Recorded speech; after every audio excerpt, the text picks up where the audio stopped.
السلام علیکم ورحمۃ اللہ تعالی وبرکاتہ۔ نحمده ونصلی ونسلم علی رسولہ الکریم، اما بعد فاعوذ باللہ من الشیطان الرجیم، بسم اللہ الرحمن الرحیم۔ ان اللہ وملائکتہ یصلون علی النبی یا ایہا الذین آمنوا صلوا علیہ وسلموا تسلیما۔ اللهم صل على سيدنا ومولانا محمد معدن الجود والكرم وآله الكرام وابنه الكريم وبارك وسلم صلاة وسلاما عليك يا رسول الله صلی اللہ تعالی علیہ وسلم۔ حضرات گرامی، اس سے پہلے ہم نے بسم اللہ کے فوائد سماعت کیے، اب یہاں سے بسم اللہ کے مسائل بیان کیے جاتے ہیں۔ فرماتے ہیں کہ بسم اللہ قرآن پاک کی پوری ایک آیت ہے، مگر کسی سورت کا جز نہیں، یعنی کسی بھی سورت کا حصہ نہیں ہے۔ سورتیں جو قرآن مجید کے اندر ہم دیکھتے ہیں جن کے شروع میں بسم اللہ لکھا ہوا ہوتا ہے، بڑے جلی حروف میں لکھا رہتا ہے، تو اس کا یہ مطلب نہیں ہے کہ بسم اللہ ہر سورت کا حصہ ہے، نہیں۔ بسم اللہ کو وہاں سورتوں کے بیچ میں امتیاز کرنے کے لیے لکھا جاتا ہے، یعنی اس لیے لکھا جاتا ہے تاکہ یہ پتہ چل جائے کہ یہاں پر ایک سورت ختم ہو رہی ہے اور دوسری سورت شروع ہو رہی ہے۔ تو بسم اللہ ہر سورت کے شروع میں پڑھنا مستحب بہتر ہے، لیکن وہ اس سورت کا حصہ نہیں، یعنی اگر ہم بسم اللہ نہیں پڑھتے ہیں کسی سورت کے شروع میں تو اس کا مطلب یہ نہیں ہے کہ وہ سورت ادھوری رہ گئی۔ بسم اللہ پورے قرآن کا حصہ ہے، بسم اللہ الرحمن الرحیم یہ پورے قرآن کی ایک آیت ہے، لیکن ہر سورت کا جز نہیں ہے، بلکہ سورتوں میں فاصلہ کرنے کے لیے، ان میں امتیاز کرنے کے لیے اتاری گئی، اسی لیے نماز میں اس کو آہستہ ہی پڑھتے ہیں۔ ابھی عام نمازوں میں تو یہ ایسا بہت کم ہوتا ہوگا، جو جہاں پر جیسے بعض حفاظ کرام امام ہوتے ہیں تو وہ روزمرہ کی نمازوں کے اندر بھی قرآن مجید ترتیب کے ساتھ پڑھتے ہیں، پورا قرآن مجید ختم کرتے ہیں، تو ان کے کبھی ایسا بیچ میں آ جاتا ہوگا کہ ایک سورت ختم ہو رہی ہے تو دوسری سورت شروع ہو رہی ہے۔ یہ عام نمازوں میں بہت کم ہوتا ہے، لیکن اکثر یہ تراویح کی نماز میں ہوتا ہے۔ تراویح کی نماز میں کبھی آپ نے سماعت کیا ہوگا کہ ایک سورت ختم ہوتی ہے، دوسری سورت شروع ہوتی ہے، تو بیچ میں امام صاحب تھوڑی دیر کا وقفہ کرتے ہیں، وہ بسم اللہ پڑھ رہے ہوتے ہیں، یعنی وہ جو بیچ میں جو بسم اللہ آئی ہے اس کو آہستہ پڑھیں گے، بلند آواز سے نہیں پڑھیں گے، کیونکہ وہ سورت کا حصہ نہیں۔ سورت جو پڑھ رہے ہیں ہم بلند آواز سے پڑھیں گے، لیکن بسم اللہ کو آہستہ آواز سے پڑھنا ہے۔ اور اسی طرح عام نمازوں میں ہم بھی اگر پڑھ رہے ہیں اور سورت کو شروع کرتے ہیں، جیسے ہم نے سورہ فاتحہ پڑھ لی تو سورہ فاتحہ کے شروع میں بھی اعوذ باللہ بسم اللہ، پہلی رکعت کے اندر ثنا بھی آہستہ پڑھنی، اعوذ باللہ بسم اللہ بھی آہستہ پڑھنی، سورہ فاتحہ مکمل ہو جائے تو آمین بھی آہستہ کہنی ہے، اور اس کے بعد جو بسم اللہ پڑھیں گے اس کو بھی آہستہ ہی پڑھنا ہے۔ ہاں، جو حافظ تراویح میں پورا قرآن پاک ختم کرے وہ ضرور کسی نہ کسی سورت کے ساتھ بسم اللہ زور سے پڑھے، کیونکہ یہ پورے قرآن کا تو حصہ ہے، ہر سورت کا حصہ نہیں ہے، پورے قرآن کی ایک آیت ہے، تو اس اعتبار سے کم ایک مرتبہ اس کو بلند آواز سے پڑھنا ضروری ہوگا، کیونکہ باقی ساری آیتوں کو ہم نے بلند آواز سے پڑھا، اگر بسم اللہ کو ایک مرتبہ بھی بلند آواز سے نہ پڑھیں تو پھر یہ ایک آیت گویا کہ ہم نے آہستہ پڑھ دی، جس کو بلند آواز سے پڑھنا چاہیے تھا۔ اسی وجہ سے ہم دیکھتے ہیں جو قرآن ختم ہونے والا تھا آخری دن شب قدر میں، رمضان مبارک عام طور پر شب قدر میں ہی ختم ہوتا ہے، تو اس میں سورہ اخلاص کے ساتھ قل هو اللہ احد کے ساتھ ایک مرتبہ بلند آواز سے یہ بسم اللہ پڑھی جاتی ہے۔ اس کی وجہ یہ ہے، ابھی تک آپ نے سنا ہوگا، شاید آپ کے ذہن میں سوال بھی ہے ایسا کیوں کرتے ہیں، تو اس کی وجہ یہ ہے۔ مسئلہ، سوائے سورہ توبہ کے باقی ہر سورت بسم اللہ سے شروع کرے، لیکن اگر کوئی شخص سورہ توبہ ہی سے تلاوت شروع کرے تو وہ تلاوت کے لیے بسم اللہ پڑھ لے۔ یہ مسئلہ اس سے پہلے والے درس میں نے واضح کر دیا کہ سورہ توبہ ہی سے اگر پڑھنا شروع کر رہے ہیں، یعنی تلاوت وہیں سے ہماری سٹارٹ ہو رہی ہے، 10ویں پارے کے اندر سورہ توبہ ہے تو بسم اللہ پڑھ سکتے ہیں، لیکن پہلے سے تلاوت کرتے آ رہے تھے، مان لے 10ویں پارے کا یہ پاؤ سپارہ ہو جاتا ہے، اس کے بعد یہ سورہ توبہ آتی ہے، تو مان لو ہم 10ویں پارے سے شروع کر کے پڑھتے ہوئے آ رہے ہیں، وَاعْلَمُوا أَنَّمَا غَنِمْتُمْ، وہاں سے پڑھتے ہوئے آ رہے تھے، اور بیچ میں سورہ توبہ آ گئی، تو اب وہاں ہمیں بسم اللہ نہیں پڑھنا ہے، یعنی ہم وہاں رکیں گے، وہاں پہ وقف کرنا ہے تاکہ پتہ چل جائے کہ ایک سورت مکمل ہو رہی ہے اور یہاں سے سورہ توبہ شروع ہو رہی، اور ڈائریکٹ اس کو پڑھنا ہمیں شروع کر دینا ہے۔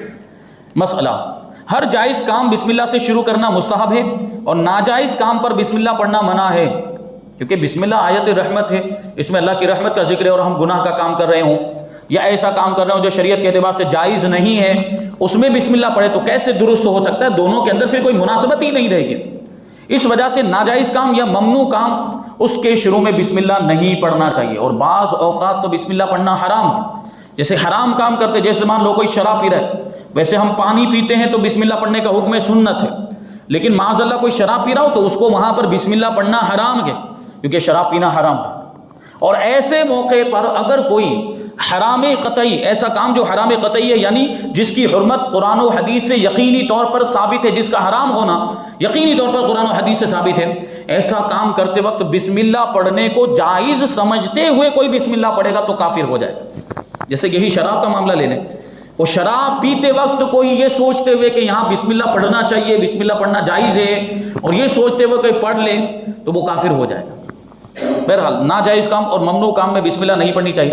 وہی آگے بات کہ اگر کوئی شخص بسم اللہ کہہ کر شراب پیے یا چوری کرے، غیبت کرے، جھوٹ بولے تو کفر کا اندیشہ ہے۔ شامی میں ہے کہ حقہ پیتے وقت اور بدبودار چیزیں جیسے لہسن وغیرہ کھاتے وقت بسم اللہ نہ پڑھنا بہتر ہے۔ سوچیں آپ کہ حقہ پینا یہ کوئی حرام ناجائز نہیں ہے، مکروہ فرمایا گیا کہ بچنا چاہیے۔ اسی طریقے سے لہسن وغیرہ کھانا، وہ تو عام طور پر ہم کھاتے، پیاز، بدبودار چیزیں، لیکن ناجائز نہیں، اس کے باوجود منع فرمایا جا رہا ہے کہ اس میں بسم اللہ نہیں پڑھنا چاہیے کیونکہ ان کے کھانے کے بعد منہ سے بدبو آتی ہے۔ تو یہاں جب منع ہوا تو شراب وغیرہ پینے میں تو بدرجہ اولا حرام ہوگا، اور اسی وجہ سے اس کو یہاں پہ اس کی سخت تاکید کی گئی۔ مسئلہ ننگے ہو کر اور پاخانے میں پہنچ کر بسم اللہ پڑھنا منع ہے، کیونکہ وہ ادب کے خلاف ہے۔ ہم نے سطر کھول دیا ہے، چھپانے کی جگہ کو ہم نے کھول دیا، کپڑا اتار دیا، اب بسم اللہ نہیں پڑھا جائے گا۔ اس لیے تو بار بار کوئی مسئلہ بتایا گیا کہ وہ استنجا خانے میں جائیں تو جو دعا ہے وہ باہر پڑھ کے جائیں گے، اور بعد والی جو دعا ہے وہ باہر نکل کے پڑھیں گے۔ بہرحال وہ سب آپ کو پہلے سے پتہ ہے الحمدللہ۔ مسئلہ نمازی نماز میں جب کوئی سورت پڑھے تو آہستہ بسم اللہ پڑھنا مستحب ہے۔ مسئلہ ہے کہ جو جائز کام بھی بغیر بسم اللہ کے شروع کیا جائے گا اس میں برکت نہیں ہوگی۔ جائز اور نیک کام میں بسم اللہ پڑھ لینا چاہیے، بسم اللہ پڑھنے سے برکت ہو جاتی۔ اس سے پہلے بھی بات آئی کہ ہم کھانا کھاتے ہیں جیسے مثال کے طور پر، اور اس میں اگر بسم اللہ پڑھتے ہیں تو اس میں برکت ہو جاتی، اور بسا اوقات ایک آدمی کا کھانا 5 لوگوں کے لیے بھی کافی ہو جاتا ہے بسم اللہ کی برکت سے۔ لیکن ہم بسم اللہ نہیں پڑھتے ہیں تو اس میں شیطان شریک ہو جاتا ہے اور اس کی برکت ختم ہو جاتی۔ پھر یہاں پر حکم یہ ہے، کبھی ایسا بھی ہو سکتا ہے کہ ہم بھول گئے، کھانا شروع کیا اور شروع میں اسٹارٹنگ میں ہم بسم اللہ پڑھنا بھول گئے، تو اس کا طریقہ بھی شریعت نے ہمیں بتایا۔ شریعت ہمیں کہیں پر بھی کسی بھی موقع پر بے یار و مددگار نہیں چھوڑتی، ہر جگہ پہ شریعت ہماری رہنمائی کرتی ہے۔ تو یہاں بھی رہنمائی کی شریعت نے کہ اگر شروع میں بسم اللہ پڑھنا بھول جائیں، جبکہ حکم تو یہ ہے اسٹارٹ کریں، لقمہ لینے سے پہلے، نوالا منہ میں جانے سے پہلے بسم اللہ پڑھنا ہے، لیکن مان لو بھول گئے، 2-3 نوالے کھا لیا، اب یاد آیا کو بسم اللہ تو پڑھا ہی نہیں میں نے، تو اب بیچ میں بھی آپ بسم اللہ پڑھ سکتے ہیں، اس کا طریقہ الگ ہے۔ بسم اللہ اولہ و آخرہ یا بسم اللہ فی اولہ و آخرہ، یہ پڑھنا ہے۔ تو شیطان جو شریک ہو گیا ہوگا نا شروع میں بسم اللہ نہ پڑھنے کی وجہ سے، ہم بیچ میں یہ پڑھ لیں گے بسم اللہ اولہ و آخرہ، تو فرمایا گیا ہے روایت میں کہ شیطان نے جو کچھ کھایا ہوگا وہ اگل دے، یعنی وہ واپس، اور پھر ہماری برکت لوٹ آئے گی، کھانے کی جو برکت ہے وہ لوٹ آئے گی۔ یہ بسم اللہ دیکھیں اللہ تعالیٰ نے کتنی پیاری چیز ہمیں عطا فرمائی۔ مسئلہ جب مردے کو قبر میں اتارا جائے تو اتارنے والے یہ پڑھتے جائیں، جیسے وہ دفن کا جب تک سلسلہ چالو رہے وہ پروسیس، اس میں یہ پڑھتے رہنا چاہیے بسم اللہ وعلی ملت رسول اللہ، یعنی اللہ کے نام سے ہم اس کو قبر میں رکھ رہے ہیں اور نبی پاک صلی اللہ علیہ وسلم کے دین اور مذہب پر اس کو ہم قبر میں دفنا رہے ہیں، تو یہ پڑھتے رہنا چاہیے۔ مسئلہ جمعہ عیدین، یعنی دونوں عید کی نمازیں، عید الفطر اور عید الاضحیٰ ان کے دن ہوتے، نکاح، واعظ مطلب جو تقریر بیان وغیرہ ہوتے ہیں، اور ان کا جو بھی خطبہ، جمعہ کا خطبہ، عید کا خطبہ، نکاح کا خطبہ ہوتا ہے یا تقریر کا خطبہ، بیان کا جو بھی خطبہ ہوتا ہے، جیسے علماء کرام جب بیان کرتے ہیں شروع میں خطبہ پڑھتے ہیں الحمدللہ الحمدللہ رب العالمین یا نحمدہ، یہ بھی خطبہ ہی ہے۔ تو یہ بھی جو بھی خطبے ہوتے ہیں ان کو الحمدللہ سے شروع کیا جائے، یعنی بسم اللہ آہستہ پڑھی جائے، بسم اللہ پڑھیں گے اس میں لیکن وہ آہستہ پڑھیں گے، شروعات بلند آواز سے جو پڑھنا ہے وہ الحمدللہ سے اسٹارٹ کرنا ہے۔ پھر جب قرآن پاک کی آیت آئے تب بلند آواز سے بسم اللہ پڑھی جائے، جیسے جمعہ کے خطبے کے اندر کم سے کم ایک آیت ضرور آتی ہے، اس میں بسم اللہ پڑھی جائے گی بلند آواز سے۔ مسئلہ جانور کو ذبح کرتے وقت بسم اللہ پڑھنا واجب ہے کہ اگر جان بوجھ کر بسم اللہ پڑھنا چھوڑ دیا تو جانور مردار ہوگا، یعنی جانور حلال ہوگا ہی نہیں، جان بوجھ کر اگر بسم اللہ پڑھنا چھوڑ دیتے ہیں۔ ہمارے آپ کے ابھی دنیا داری کے حساب سے دیکھیں تو بہت سے ایسے بے احتیاطی کرنے والے کسائی پائے جاتے ہیں جس کو ہم کھاٹکی کہہ لیتے ہیں، وہ بسم اللہ نہیں پڑھتے، بے احتیاطی. کون بار بار پڑھتا رہے؟ ان کو اتنے زیادہ جانور ذبح کرنے ہوتے ہیں 10-15 ایک ساتھ میں، تو پہلی بار میں ہو سکتا ہے پڑھ لیں، پھر بعد میں نہیں پڑھتے. بسم اللہ پڑھنا ضروری ہے. ان کو بھی یہ مسئلہ معلوم ہونا چاہیے، اور ہمارے کانٹیکٹ میں تعلق میں کوئی ہو تو اس کو بتایا جائے یہ مسئلہ کہ بسم اللہ پڑھنا ضروری ہے. اور اگر بھولے سے چھوٹ گئی، بھولے سے جان بوجھ کر نہیں چھوڑا تو جانور حلال ہے. بھولے سے غلطی سے رہ گیا تو ایسی صورت میں وہ مردار نہیں ہوگا. مسئلہ، اگر شکاری تیر یا بھالا وغیرہ دھاردار چیز سے شکار کرے اور یہ چیزیں پھینکتے وقت بسم اللہ پڑھ لے تو اگر جانور اس کے پاس پہنچتے پہنچتے مر بھی گیا تب بھی وہ حلال ہوگا. تیر سے جیسے پرانے زمانے میں شکار کیا جاتا تھا تو تیر پھینکتے وقت بسم اللہ پڑھ کے تیر پھینکا اس نے، یا بھالا جو اس سے نیزہ وغیرہ جو پھینکتے اور اس سے جانور کو شکار کیا جاتا ہے، تو اگر اسی سے مر گیا ہے اور تو وہ جانور حلال ہے. لیکن اگر کبھی ایسا کہ زندہ مل گیا ہم کو، جیسے ہم نے تیر مارا، تیر لگنے سے وہ نیم جان تو ہو گیا تھا، نیم مردہ ہو گیا تھا، اور پھر ہم پہنچے اس کے اندر ابھی جان باقی تھی، ہم نے شرعی طور پر اس کو ذبح کر دیا تو بھی حلال، اور اگر مر بھی گئے تو بھی حلال ہے. یوں ہی اگر پالتو جانور قبضے سے نکل گیا مگر گائے کنویں میں گر گئی یا اونٹ بھاگ گیا تو بسم اللہ کہہ کر تیر یا بھالا یا تلوار ماری گئی تو جانور حلال ہے. جو جیسے عام طور پر جو قابو میں ہیں جو جانور جو ہمارے کنٹرول میں ہے ان کے لیے تو حکم یہی ہے کہ وہ شرعی طور پر ذبح کیا جائے گا. لیکن کبھی ایسا ہوتا ہے کہ یہ جانور جو پالتو ہیں، جیسے گائے ہماری پالتو یا جو ہے وہ انسانوں کے درمیان رہنے والے جانور، لیکن کبھی کبھار یہ بالکل سرکش ہو جاتے ہیں، یعنی وہ پاگل پن جیسی کیفیت ہو جاتی ہے ان کے اندر بھی، تو وہ بھاگنے لگتے ہیں.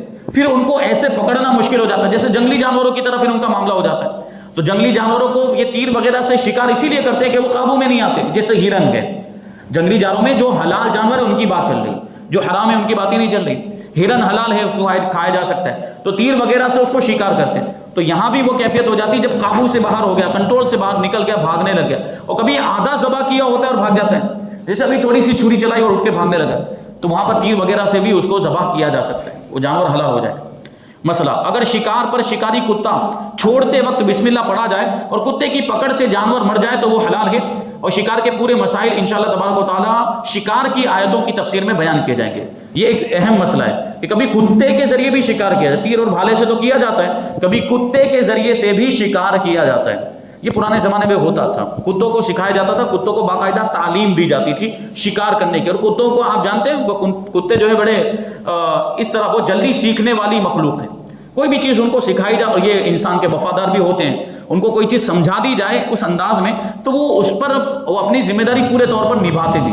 اور کتوں کو اس انداز میں یہ شکار کرنا بھی سکھایا جاتا ہے، اور جب وہ جانور کا شکار کرتے ہیں تو صرف وہ اس کو دبوچتے ہیں، وہ کھاتے نہیں اس میں سے کچھ بھی کتے. اور یہاں شرط بھی یہ ہے کہ کتے نے جب شکار کیا ہو تو اس میں سے کچھ بھی کھایا نہ ہو.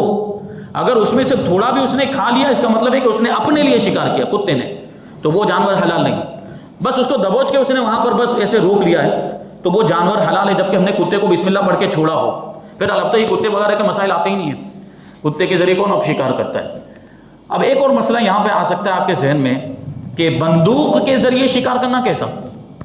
گولی، بندوق کی گولی، ہرن جنگل میں گئے اور یہ اب عام طور پر اسی سے ہوتا ہے. اب کوئی تیر نہیں لے کر جاتا، اب کوئی بھالا لے کر نہیں جاتا، اب وہ جو شکار ہوتا ہے وہ بندوق سے ہوتا ہے. تو یہ بہت اہم مسئلہ. تو دیکھیں ایک لفظ یہاں پہ بیچ میں آیا ہے کہ کسی دھاردار چیز سے شکار کرے. اس کا کیا مطلب کہ جس چیز سے ہم شکار کر رہے ہیں وہ دھار والی ہونی چاہیے، تیز ہونی چاہیے. بندوق کی گولی دھاردار ہوتی نہیں ہوتی، اس میں دھار نہیں ہوتی، اس کی نوک ہوگی لیکن اس کو دھار نہیں کہا جائے گا، تو اس سے شکار کرنا جائز نہیں ہے. سورہ فاتحہ کے بارے میں چند باتیں یہاں پہ عرض کی جا رہی ہیں. ایک یہ کہ اس کے نام کتنے ہیں. سورہ فاتحہ کے بارے میں اوپر جو لکھا رہتا ہے ہم دیکھتے ہیں قرآن مجید کے اندر، وہ الگ تحریر میں، الگ انداز میں، رسم الخط اس کا الگ ہوتا ہے. بعض لوگ اس کو پڑھ لیتے ہیں، بعض لوگ نہیں پڑھ پاتے ہیں. وہ جو لکھا رہتا ہے اس کو میں پڑھ کے سناؤں. سورۃ الفاتحہ مکیۃ وہی 7 آیات، یہ اوپر لکھا بسم اللہ لکھا، اس کے بھی اوپر ایک لائن میں یہ لکھا رہتا ہے. اس کا مطلب ہے کہ سورہ فاتحہ مکی ہے، یعنی مکہ والی ہے، اور اس کی 7 آیتیں ہیں. یہ ہر سورت کے شروع میں یہ لکھا رہتا ہے. تو اب سب سے پہلے کہ اس کے نام کتنے ہیں، دوسرے یہ کہ شان نزول اس کا کیا ہے. نام کے بارے میں بھی آپ کو یہ بات بتائیں گے کہ جس چیز کے جتنے زیادہ نام ہوتے ہیں وہ چیز اتنی ہی زیادہ فضیلت والی مانی جاتی ہے. تو سورہ فاتحہ کے بھی بہت سارے نام ہیں، اس میں سے 20 نام تو انہوں نے یہاں پر شمار کرائے، سورہ فاتحہ کے 20 نام. تو اس سے بھی ہمیں سورہ فاتحہ کی فضیلت کا اندازہ ہوتا ہے کہ کیسی فضیلت والی اور عظمت والی یہ سورت ہے. دوسری چیز ہے شان نزول.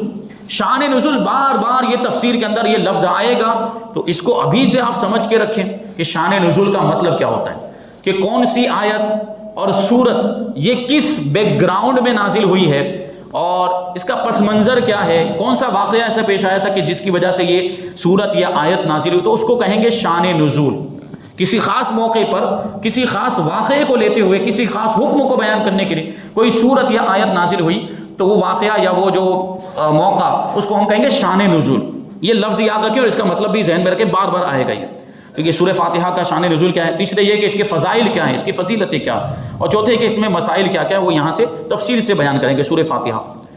تو سب سے پہلے سورہ فاتحہ کے نام بیان کرتے ہیں.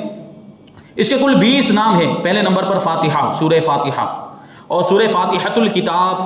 اب یہ جو نام ابھی آپ صرف نام سن لیں، آگے انشاءاللہ ہر نام کی وہ الگ سے وضاحت کریں گے، تفصیل بیان کریں گے کہ ہر نام، یہ نام رکھنے کی وجہ کیا ہے، کہ سورہ فاتحہ کو سورہ فاتحہ کیوں کہا گیا، فاتحۃ الکتاب کیوں کہا گیا، ام القرآن، وہ اس کی تفصیل آگے آئے گی انشاءاللہ. تیسرا نام ہے ام القرآن. چوتھے نمبر پر سورۃ الکنز. پانچویں نمبر پر سورہ وافیہ. چھٹے نمبر پر سورہ کافیہ. پھر ساتویں نمبر پر سورہ شافیہ. 8 سورہ شفا. 9 سبع مثانی. 10 سورہ نور. 11 سورہ رقیہ. 12 پہ سورۃ الحمد. 13 پہ سورہ دعا. 14 پہ سورۃ لتعلیم المسئلہ. 15 پہ ہے سورہ مناجات. 16 پہ ہے سورہ تفویض. 17 پہ سورہ سوال. 18 سورہ ام الکتاب. 19 سورہ شکر. اور 20 پہ ہے سورہ صلاۃ. اب ان میں سے کچھ ناموں کی وضاحت یہاں پہ شامل کرتے ہیں. اس صورت میں 7 آیتیں ہیں، 27 کلمے اور 140 حروف ہیں، اور کوئی آیت ناسخ یا منسوخ نہیں. ناسخ اور منسوخ کی تفصیل انشاءاللہ بیان کریں گے. کبھی کچھ ہوتا ہے ایک آیت پہلے نازل ہوئی، بعد میں دوسری آیت نازل ہوئی جس کی وجہ سے پہلی آیت پر عمل کرنے سے منع فرما دیا گیا، یا حدیث میں منع فرما دیا گیا، حدیث کے ذریعے بھی آیتیں منسوخ ہوتی ہیں. تو وہ آیت جو پہلے نازل ہوئی اس کو کہیں گے منسوخ، جس پر اب عمل نہیں کیا جا سکتا، اور بعد والی آیت ہے اس کو کہا جائے گا ناسخ. اور ناسخ اور منسوخ کی اور بھی بہت ساری صورتیں ہیں جہاں وہ بیان آئے گا، اس کو تفصیل سے وہاں پہ بیان کریں گے کہ ناسخ اور منسوخ کا مطلب کیا ہوتا ہے، اور اس کے کیسے کیسے مطلب درجے ہیں اور الگ الگ اس کی جو قسمیں. اس صورت کی وجہ ہے تسمیہ. فاتحۃ الکتاب اس لیے کہتے ہیں کہ اس صورت سے قرآن پاک کو شروع کیا جاتا ہے. فاتحہ کا مطلب یہ ہوتا ہے کہ شروع کرنے والی صورت. فاتحہ کا مطلب یہ ہوتا ہے شروع کرنے، اور فاتحۃ الکتاب یعنی کتاب کو شروع کرنے والی صورت. کتاب سے مراد یہاں پہ کیا، کتاب اللہ، اللہ کی کتاب یعنی قرآن مجید. قرآن مجید کو شروع کرنے والی صورت وہ کون سی صورت ہے، سب سے پہلے کون سی صورت آتی ہے قرآن کے اندر، سورہ فاتحہ. اس وجہ سے اس کو فاتحہ کہا جاتا ہے. اور ہم جو فاتحہ پڑھتے ہیں اس کو فاتحہ بھی اس وجہ سے کہا جاتا ہے کہ اس میں اصل بنیاد جو ہے وہ سورہ فاتحہ ہی ہے. آگے پیچھے بھی بہت ساری چیزیں پڑھتے ہیں، لیکن اگر ہم صرف سورہ فاتحہ پڑھ کے بھی اگر بخش دیں تو وہ فاتحہ ہو جائے گا. اصل جو چیز ہے اس کے اندر وہ سورہ فاتحہ. تو اس کو قرآن پاک کو شروع کیا جاتا ہے. اور اس لیے کہ بعض روایتوں کی روح سے سب سے پہلے یہی اتری نازل ہونے کے اعتبار سے بھی. اور سورۃ الحمد، حمد کا مطلب ہوتا ہے تعریف. اس کو سورۃ الحمد اس لیے کہتے ہیں کہ اس کے اول میں لفظ الحمد ہے، الحمدللہ. اور ہم تو عام طور پر ابھی تک یہی بولتے ہیں الحمدو کی صورت، بولتے ہیں کہ نہیں الحمدو کی صورت. الحمد ہے وہ ہاں جو ہے وہ بڑی ہاں نکالنی چاہیے. الحمد کی صورت اگر بول بھی رہے ہیں، اور سورۃ الحمد بھی بول سکتے ہیں. تو حمد کا مطلب ہوتا ہے تعریف، چونکہ الحمد لفظ الحمد سے اس کی شروعات ہوتی ہے الحمدللہ رب العالمین، اس وجہ سے اس کو سورۃ الحمد بھی کہا جاتا ہے. اور ام القرآن اس لیے کہتے ہیں کہ ام کے معنی ہے اصل. ام کا معنی کیا ہوتا ہے، اصل. جیسے ماں کو بھی عربی میں ام کہا جاتا ہے کیونکہ ماں ہماری اصل ہے، ہم ماں سے پیدا ہوئے ہیں نا، تو اس لیے ماں ہماری اصل ہوئی، اس وجہ سے ماں کو بھی ام کہا جاتا ہے. اور سورہ فاتحہ پورے قرآن کی گویا کہ اصل ہے، اس وجہ سے اس کو ام القرآن کہا جاتا ہے. اور یہ صورت سارے قرآن پاک کی اصل ہے، اس لیے کہ جس قدر مضامین سارے قرآن شریف میں تفصیل وار ہیں وہ سب اجمالاً یہاں پر آ گئے. یعنی پورے قرآن میں جو بھی احکام، مسائل اور مضامین بیان کیے گئے وہ اجمالاً یعنی مختصر طور پر سورہ فاتحہ کے اندر آ گیا. کہ سورہ فاتحہ میں اللہ کی تعریف، اس کے اوصاف بھی بیان کیے گئے. سورہ فاتحہ کے اندر عبادت کا طریقہ بھی بتایا گیا. سورہ فاتحہ کے اندر اپنے بندے ہونے کا اعتراف بھی ہے. سورہ فاتحہ کے اندر دعا بھی سکھائی گئی کہ دعا کیسے کرنی ہے. سورہ فاتحہ میں گمراہی سے بچنے کی تلقین بھی کی گئی. وہ ساری چیزیں جو آگے قرآن کے اندر بیان کی گئی وہ اختصار کے ساتھ اجمالی طور پر سورہ فاتحہ کے اندر آ گئی. اس وجہ سے بھی اس کو ام القرآن کہا جاتا ہے.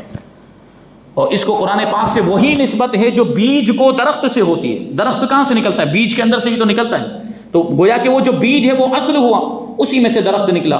تو یہ سورہ فاتحہ بھی بیج کی طرح ہے کہ اسی کو اگر پھیلائیں تو پھر قرآن کا مضمون سامنے آ جائے، کیونکہ بیج میں سارا درخت یعنی پتے، شاخیں، پھل پھول وغیرہ ہوتا ہے. اور الکتاب اس لیے کہتے ہیں کہ ساری آسمانی کتابوں کے تقریباً سارے مضامین اس میں آ گئے، کیونکہ عقائد، اعمال وغیرہ سب اس میں موجود ہیں کہ عبادت کا بھی ذکر ہے اور عقیدے کا بھی ذکر ہے.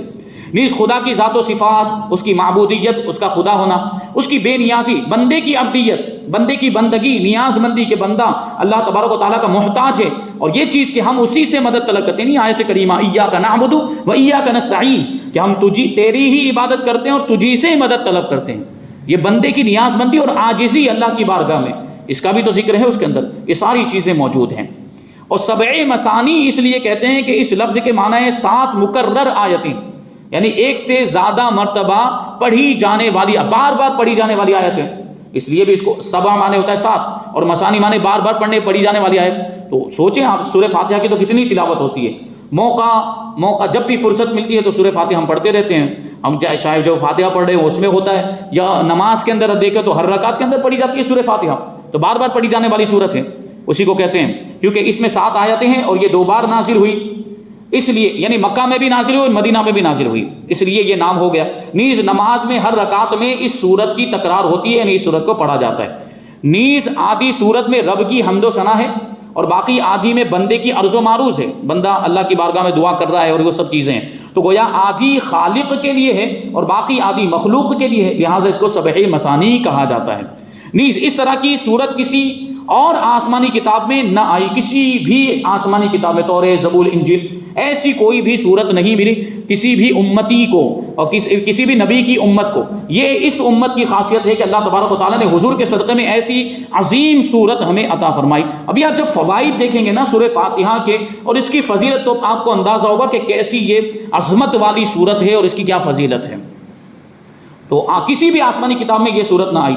نہیں، سورہ فاتحہ کا ثواب قرآن کے 7ویں حصے کے برابر ہے. کیا مطلب؟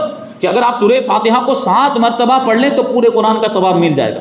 لیکن وہی بات جو اس سے پہلے میں نے سورہ اخلاص کے بارے میں کہی تھی کہ سورہ اخلاص یعنی قل هو اللہ احد 3 بار پڑھ لیں تو پھر قرآن کا ثواب ملتا ہے، تو وہ ثواب ہی ملتا ہے. اصل تلاوت تو اسی وقت ہوگی جب ہم پورا پڑھیں گے.